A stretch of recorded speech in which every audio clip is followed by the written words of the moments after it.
The air was thick with a darkness that had no name, yet it clung to the corners of households, libraries and courts alike.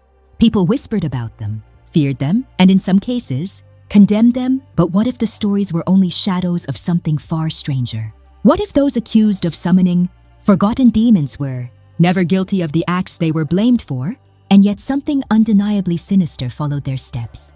The line between superstition, psychological collapse, and deliberate deception is thinner than anyone wants to admit. And in that line, lives were destroyed, reputations shredded, and entire communities were left to wrestle with fear that had no rational anchor. In 16th century Germany, the case of Elisabeth von Röhm began like so many others, a household plagued by unexplained fires, livestock deaths, and the sudden disappearance of neighbors' children. The villagers whispered of curses, of black gatherings in the woods, of pacts written in invisible ink. Elisabeth was not a witch in the sense we imagine today. No broomsticks, no cauldrons, but a quiet woman.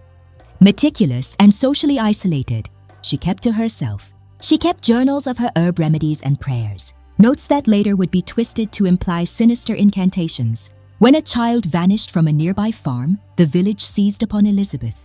The accusations were not based on evidence of summoning demons. They were based on fear, coincidence, and the uncanny, discomfort caused by a woman whose life did not fit neatly into their moral expectations. Yet, the court transcripts, those carefully preserved records, hint at something more unsettling. Elisabeth confessed, but not in the way we think. Her confession was riddled with contradictions. Entire sections describing rituals she could not have performed, names of demons she had never heard of, and even locations she never visited. Was she imagining them, coerced into a narrative by interrogators, or had she glimpsed something that could not be named? Centuries later, across the Atlantic, a similar pattern emerges in Salem, Massachusetts.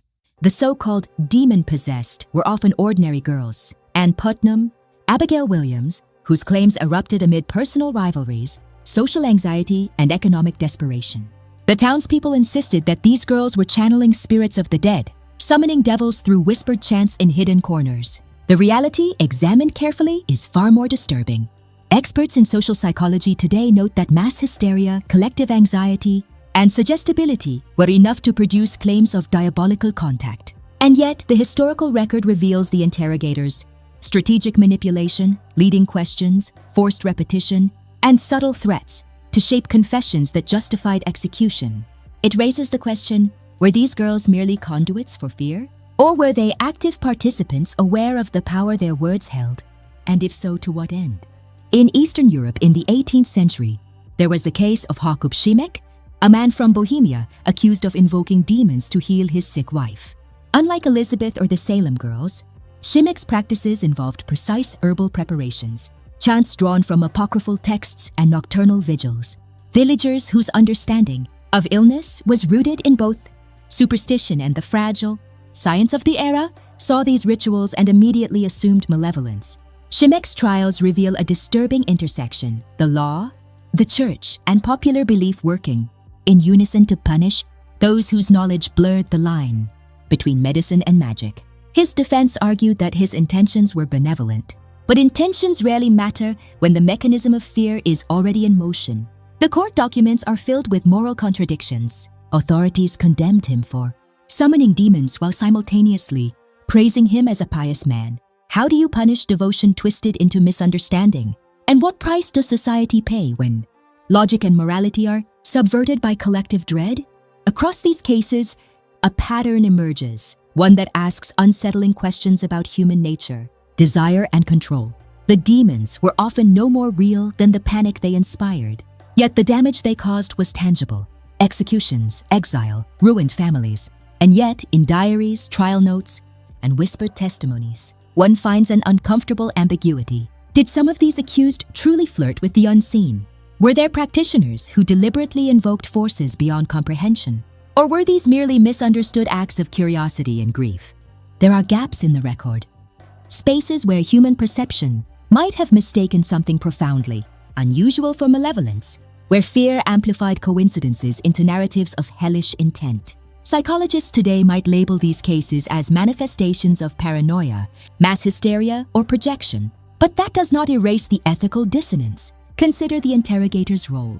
Their power came not from evidence, but from the authority to define reality itself.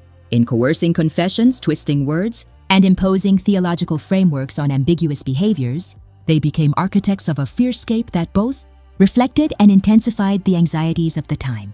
Every confession they extracted carried a double weight: the alleged guilt of the accused and the psychological mark of the inquisitors. Control. What is the morality of creating guilt where none existed?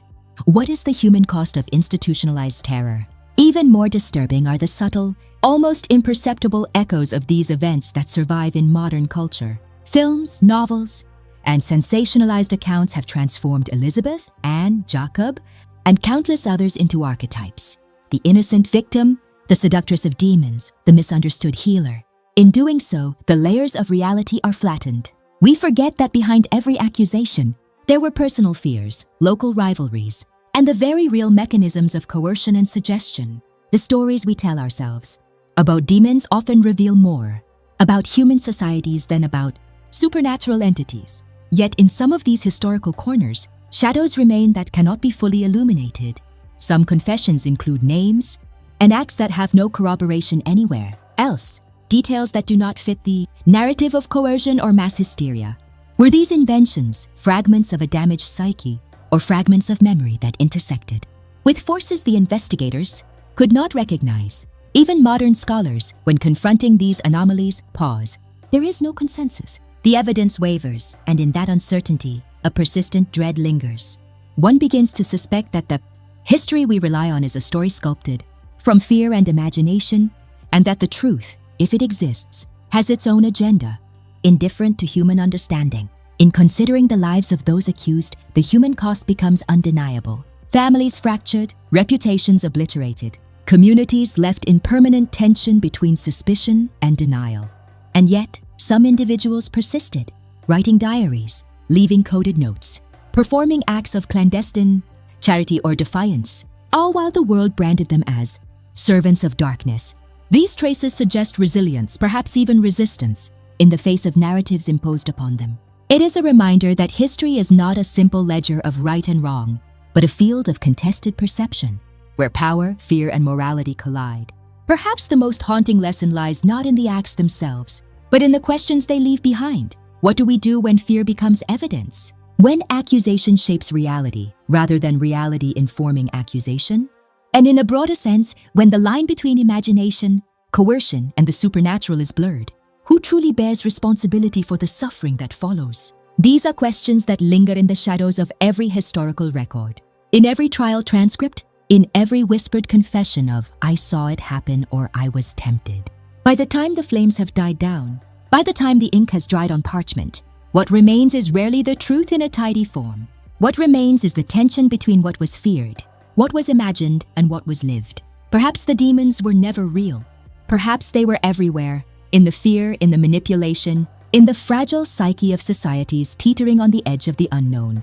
And perhaps the stories we tell ourselves about them are less about what hides in the shadows and more about what dwells within us. In the end, history offers no comforting closure. It offers contradictions, omissions, and echoes of terror that refuse to be neatly catalogued. And when we peer into the records of those accused of summoning forgotten demons, we are left with a profound and unsettling realization that the darkest forces may never have been supernatural at all. They may have been human, patient, cunning, and terrifyingly capable of shaping reality to match their own fears. And as the last pages of these trials, diaries, and confessions fade into obscurity, one question remains, lingering like a shadow in the mind. In a world where fear can conjure guilt and imagination can summon devastation, who or what can we truly trust?